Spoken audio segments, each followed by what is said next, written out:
The year was 1944, and the British Empire was caught up in a catch-22 situation. On the one hand, the Second World War had entered its most decisive phase. Mwafrika apetu huru. But on the other hand was the headache of how to prevent Africans from staging hostile mass mobilization against colonial rule in key colonies such as Kenya. It was in the middle of this stalemate that the colonial governor, Sir Henry Monk Manson Moore, appointed the first African to the Legislative Council Legco. His name was Mr. Eliud Mathu, a teacher and an alumnus of Alliance High School, who at the time had just completed a Bachelor of Arts degree through a correspondence course and several other short courses at Exeter University and the Oxford.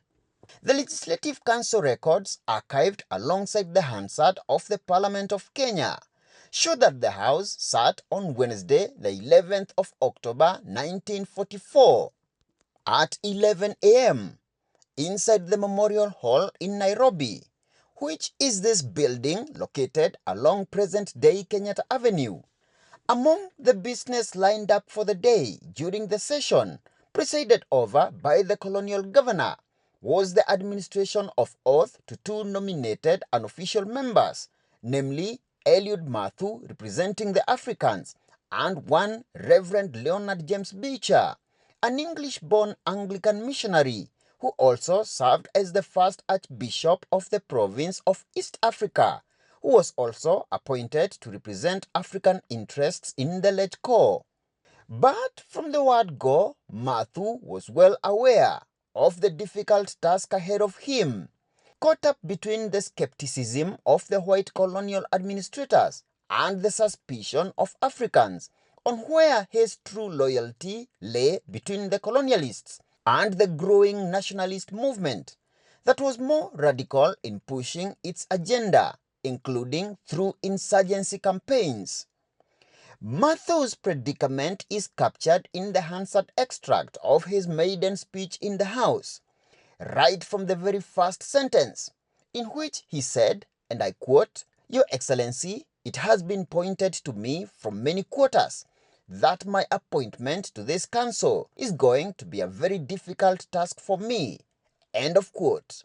Mathu's predicament was compounded by the resistance placed against Africans' inclusion in the Legco by the white and Indian races, and the fact that he was the only member of African origin in the House, and his single voice may not have accounted for much. So what was Mathu's legacy in Legco and Kenya's journey to independence? The Hansard documents Mathu's consistent contribution in the House to matters of African education, land reforms and other key reform policies, leading up to expansion of the Africans' representation in the Legco. On the day of his swearing-in, for instance, Mathu made a passionate appeal for expansion of educational opportunities for Africans.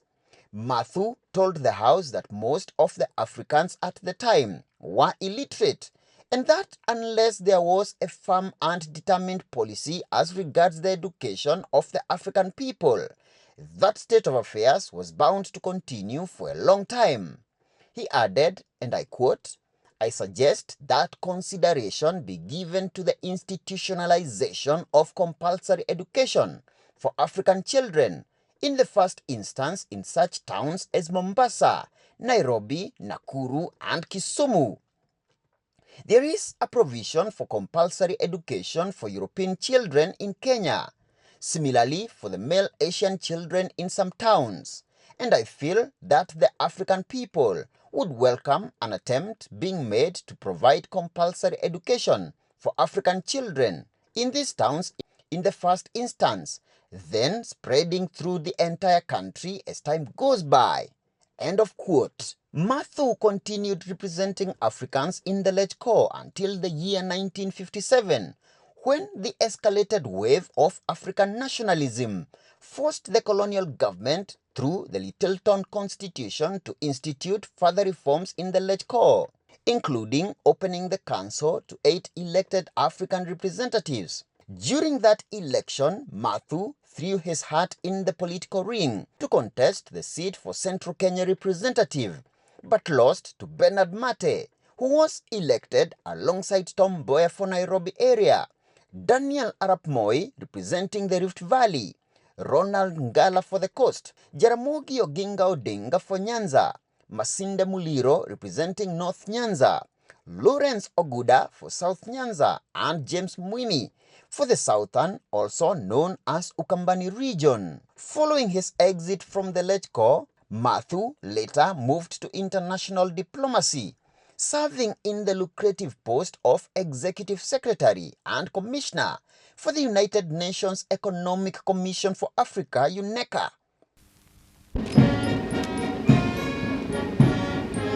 But was recalled at independence by founding president, His Excellency Mzee Jomo Kenyatta, as State House Comptroller, making him the very first African administrator to manage the presidential residence, a powerful civil service role he held until 1977.